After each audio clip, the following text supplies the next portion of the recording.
स्वागत है आपका। मुकाबला देख रहे हैं आप। हिमाचल में जबरदस्त सियासी घमासान देखने को मिल रहा है। सियासी बाजार जो है उसमें अटकलों का बाजार पूरी तरीके से गर्म है और अब ये साफ हो रहा है कि शिमला में किसको कमान दी जाएगी, शिमला का अगला मुख्यमंत्री कौन होगा, ये अब धीरे धीरे करके साफ हो रहा है।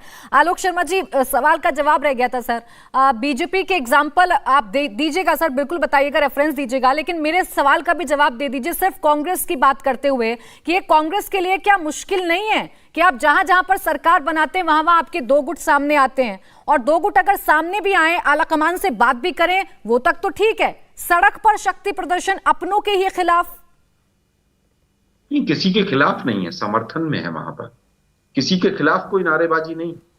समर्थन में समर्थक नहीं आएगा तो कौन आएगा? भाजपा के लोग आएंगे। अगर कोई किसी व्यक्ति को मुख्यमंत्री चाहता है तो वो समर्थन कर सकता है, इसमें कहां आपत्ति है। परसों रिजल्ट आए हैं, कल से एक एक विधायक से परसों ही शाम तक पर्यवेक्षक पहुंच गए हैं। कल शाम तक मैक्सिमम लोगों की राय ले ली गई है। कुछ समय पे सीएलपी की मीटिंग होगी, फैसला ले लिया जाएगा। इससे ज्यादा लोकतांत्रिक कुछ हो सकता है?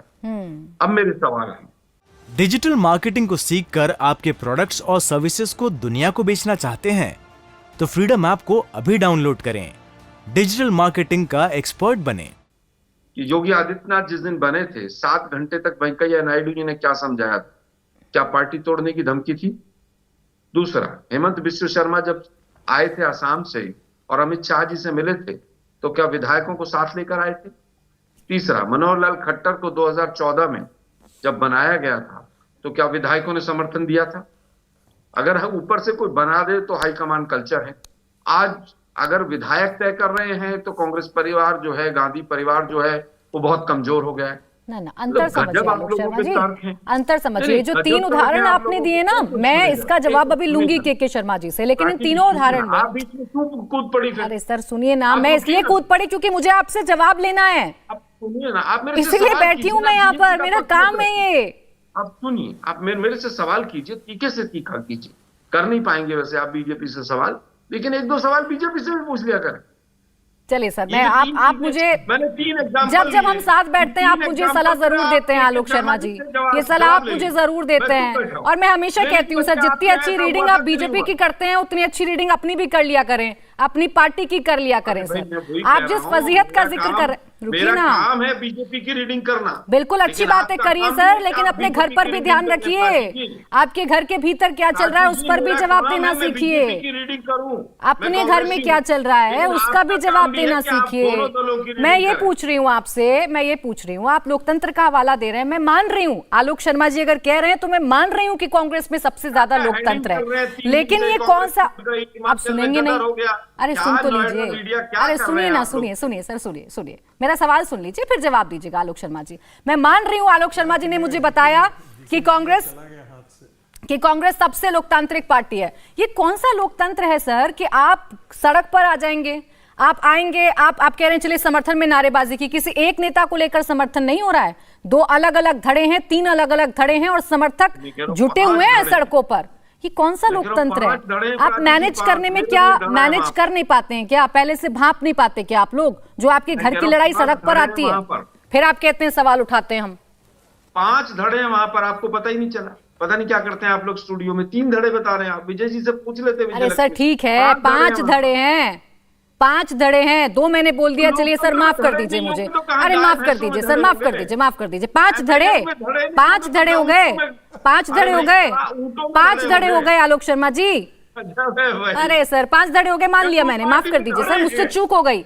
मैंने सोचा कि शायद 2 में ही सब कुछ ठीक हो जाएगा, यहाँ तो 5 है, बड़ी अच्छी बात है। मैं कह रहा हूँ 10 हैं।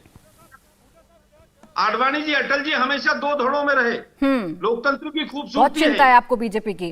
के शर्मा जी, इतनी चिंता तो आप अपनी नहीं करते हैं। आलोक शर्मा जी को देखिए कितने स्वस्थ विपक्ष की भूमिका निभा रहे हैं, उनको बहुत चिंता है आपकी। जवाब दे दीजिए जितने भी एग्जाम्पल दिए उन्होंने। नहीं, मैं इनको जवाब देता हूँ और अच्छे से दे देता हूँ। मुझे बताइए, खट्टर जी का विधानसभा आप सुन लीजिए आलोक शर्मा जी, सवाल पूछते हैं तो जवाब सुनने की भी हिम्मत रखिए। सुन लीजिए, पर्ची देनी थी क्या?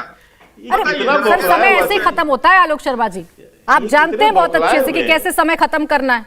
अब जरा सुन लीजिए के शर्मा। देखिए, ये बहुत बुखलाए हुए हैं, ये बिल्कुल हताश की स्थिति है इनकी, हताशा की। ऐसा है प्राची जी, मैं आपको इनका जो बार बार उठा रहे हैं मैं उसका उत्तर दे देता हूं। कांग्रेस पे बात करेंगे, इन्होंने कहा, सुन लीजिए, अरे भाई यार क्या हो गया तुम्हारे यार भाई, ये प्राची जी तीनों के उत्तर ले लीजिए इनसे जरा। अरे भाई पागल हो गए क्या? अब आप सुनेंगे नहीं, आप सुन पागल की तरह चिल्ला रहे हो यार, पता नहीं क्या कुछ करके आते हो। कौन है वो देख रहा है पूरा देश। आलोक शर्मा जी, पागल की तरह आलोक शर्मा जी, आप अगर सच में चाहते हैं कि आपके सवालों के जवाब मिले तो आपको थोड़ा सा तो शांत रहना होगा। फिर आप कहेंगे कि सवालों के जवाब नहीं मिले। के शर्मा जी जवाब दीजिए, चिंता है उनको आपकी बहुत, जल्दी बताइए, क्योंकि आपकी पार्टी में होता है तो वो कैसे लोकतंत्र हो गया। मैं केवल प्राची जी जो आपके दर्शकों के लिए एक ही जो है उदाहरण दे देता हूं, उससे इनकी सारी बातें स्पष्ट हो जाएंगी। ये कह रहे हैं कि वेंकैया नायडू जी, और कोई रूम बता रहे हैं कमरा नंबर इतना, ये 2017 की बात कर रहे हैं। 2017 में वेंकैया नायडू जी का उत्तर प्रदेश के चुनाव और इस विषय से कुछ नहीं था। उस समय राष्ट्रीय अध्यक्ष थे अमित भाई साहब, वहां के राज्य प्रभारी उत्तर प्रदेश के थे नड्डा साहब। अब दो वहां पर जिनका वेंकैया जी का कुछ लेना नहीं देना नहीं, वहां वेंकैया जी और इनके बीच की ये बात बता रहे, तो इनकी मैं मूर्खता कहूं, अज्ञानता कहूं या क्या कहूं। और दूसरी बात, एक अरे भाई चुप तो हो यार, आपने बोला था, मैं नहीं बोला, आप शांति रहो। और एक कमरे में यदि दो लोग प्राची जी बात कर रहे हो तो वो बात जो कि मीडिया में नहीं, पूरी दुनिया में नहीं, वो आलोक शर्मा को कैसे पता? आलोक शर्मा जी क्या वहां क्यों चपरासी वहां झाड़ू लगा रहे थे? अरे वहां पोछा लगा रहे थे, तुम वहां पोछा लगा रहे थे कि चाय बांटने गए थे? चपरासी थे वहां। इसलिए कह रहा हूं कि जो आदमी, जिस आदमी को पर्सनल टिप्पणी मत करिएगा। पर्सनल नहीं होना है सर। नहीं प्राची जी मुझे एक बात सुन। नहीं पर्सनल नहीं सर। के शर्मा जी अपनी बात कहिए। डिजिटल मार्केटिंग को सीखकर आपके प्रोडक्ट्स और सर्विसेज को दुनिया को बेचना चाहते हैं तो फ्रीडम ऐप को अभी डाउनलोड करें। डिजिटल मार्केटिंग का एक्सपर्ट बने। लेकिन पर्सनल मैं कह रहा हूं, अरे मैं क्यों नहीं बोलूं इस बात को? जो आदमी सरेआम झूठ बोल रहा है टीवी में बैठ के 2017 में जहां कोई दूर दूर तक चर्चा नहीं। विधायकों की राय किसने ली थी? अरे भाई जब योगी आदित्यनाथ बने, प्राची ये बदतमीजी क्यों करवा रहे? मनोहर खट्टर बने तो किसने बंद कीजिए, आप मुझे बोलने दीजिए। आलोक शर्मा जी थोड़े से शांत हो जाइए, थोड़े से शांत हो जाइए। के शर्मा जी, आप भी जब पर्सनल टिप्पणी करेंगे किसी पर तो वो बीच में आएंगे ही आएंगे। अब आप ये उम्मीद करेंगे कि आप कुछ भी बोलेंगे और आलोक शर्मा जी सुन लेंगे तो ऐसा नहीं होगा। मेरी बात सुनिए, थोड़े आप भी शब्दों का ध्यान रखिए। मैं इसलिए कह रहा हूं ना, मुझे एक चीज बताइए, एक कमरे में दो व्यक्ति बैठे हैं, आपस में बात कर रहे हैं, जिसकी कोई चर्चा मीडिया में नहीं। वेंकैया जी का उस समय कोई लेना देना नहीं। वेंकैया जी उपराष्ट्रपति के, वेंकैया जी, अरे भाई यार, अरे ये बताया। अच्छा ठीक है, मैं समझ गई के शर्मा जी, आप कह रहे हैं सब ठीक है आपकी पार्टी में और जो कुछ हो रहा है ये गलत एग्जाम्पल कोट कर रहे हैं। सर रुकिए, मेरे पास बाकी मेहमान भी हैं, वो कुछ बोलना चाह रहे हैं। सर आप दोनों तो एक दूसरे पर आरोप प्रत्यारोप करते रहेंगे, मेरे दर्शक कुछ नहीं समझ पाएंगे। इंडिया टीवी हर वक्त हर जगह डाउनलोड करने के लिए सर्च करें India TV news Google play store या ऐप स्टोर पर।